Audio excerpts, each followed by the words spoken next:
السلام علیکم ورحمۃ اللہ وبرکاتہ۔ امید کرتا ہوں تمام ناظرین خیریت سے ہوں گی، اور جو خیریت سے نہیں ہے تو اللہ تعالیٰ سے ان کے لیے خیریت کا دعا گو ہو تاکہ ان کو خیریت نصیب ہو سکے۔ ناظرین، ہمارا موضوع تھا حقوق العباد، اور حقوق العباد میں آج ہم بیان کریں گے محتاج، مسکین، مفلس، مجبور اور مصیبت زدہ لوگوں کے حقوق۔ ناظرین، کبھی سڑک پہ گھسیٹ کر بھیک مانگتے ہوئے فقیر یا کسی دوسری محتاج کو دیکھ کر تصور کریں کہ دراصل میں یہ تھا، پھر مجھے اللہ نے اس حالات سے نجات دے دی، اب وہ مجھے آزما رہا ہے کہ میں محتاجوں کے ساتھ کیا رویہ اختیار کرتا ہوں۔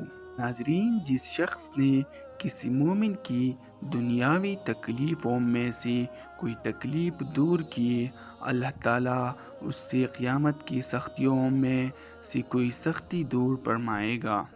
ناظرین، اور جس نے کس تنگ دست پر آسانی کی، اللہ تعالیٰ اس پر دنیا اور آخرت میں آسانی کرے گا۔ اور ناظرین، جس نے کسی مسلمان کی پردہ پوشی کی، اللہ تعالیٰ دنیا اور آخرت میں اس کے عیب پوشی کرے گا۔ اور جب تک بندہ اپنی بھائی کی امداد میں لگا رہتا ہے، اللہ تعالیٰ بھی اس کی امداد میں فرماتا رہتا ہے۔ المسلم۔ ابن ماجہ میں ایک حدیث مبارک آیا ہے جس میں حضرت محمد صلی اللہ علیہ وآلہ وسلم فرماتا ہے، جنت کا بادشاہ وہ شخص ہوگا جو کمزور ہے، لوگ اسے کمزور سمجھتے ہیں، اس نے پرانے کپڑے پہنے ہوئے ہیں، کوئی اس کی پرواہ نہیں کرتا، مگر اللہ کی نگاہوں میں اس کا وہ رتبہ ہے کہ اگر وہ خدا کے بھروسے پر قسم کھا لے تو خدا اسے سچا کر دیتا ہے۔ ابن ماجہ۔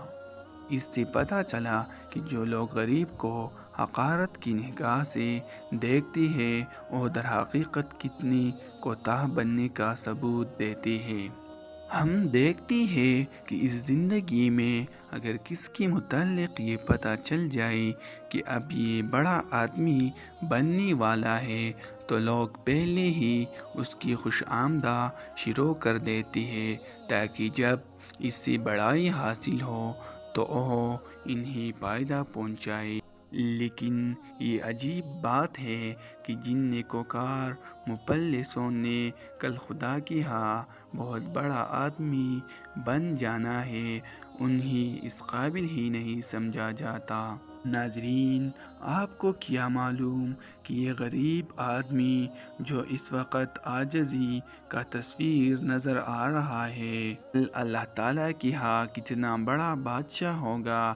اس وقت شاید آپ کے دل میں یہ حسرت پیدا ہو کہ کاش اس بادشاہ سے ہمارا کوئی تعلق ہوتا جو آج ہمارے لیے باعث عزت بنتا، تو پھر آپ ابھی سے اس کے ساتھ عزت، محبت اور ہمدردی کا تعلق کیوں نہیں قائم کر لیتے؟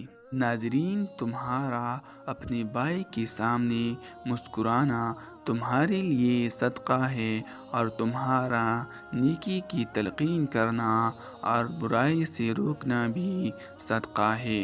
اور تمہارا کسی شخص کو ایسی سرزمین میں راستہ بتانا جہاں لوگ راستہ بھول جاتے ہو، تمہارے لیے صدقہ ہے۔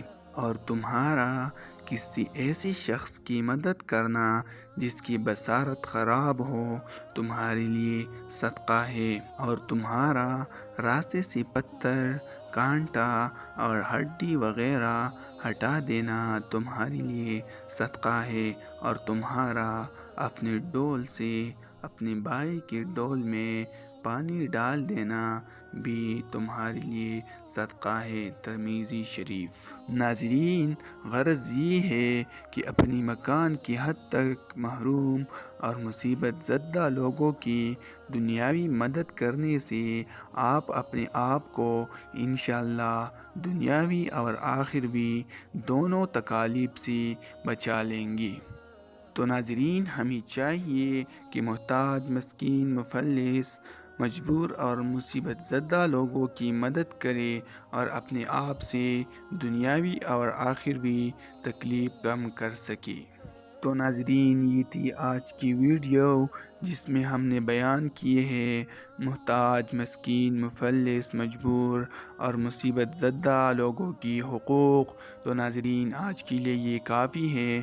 نیکسٹ ویڈیو کے لیے ہمارا یوٹیوب چینل کو سبسکرائب کریں، ویڈیو کو لائک کریں اور دوستوں کے ساتھ شیئر کریں تاکہ وہ بھی محتاج، مسکین، مفلس، مجبور اور مصیبت زدہ لوگوں کی حقوق جان سکے۔